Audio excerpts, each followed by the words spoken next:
dalam paripurna terakhir kami sebagai wakil rakyat di DPRD Kota Makassar. Banyak suka duka yang kami dapatkan selama duduk sebagai anggota. Tentu banyak harapan dan ekspektasi warga Kota Makassar. Tentu saja tidak semua warga Kota Makassar kita puaskan dalam hal yang kita sebagai warga.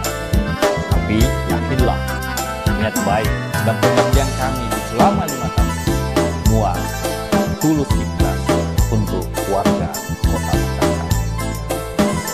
Sebagai pribadi, saya mengucapkan permohonan maaf yang setulus-tulusnya selama 5 tahun apabila ada salah dan hilang memimpin.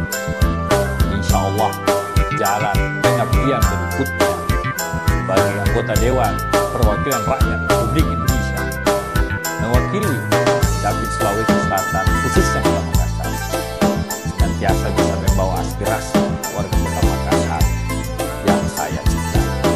Sekali lagi mohon maaf bila ada salah hilaf.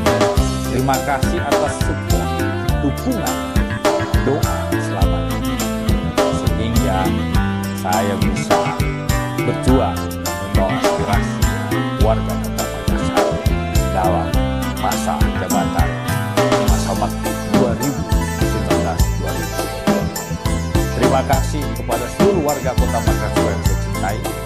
Semoga Makassar ke depan jauh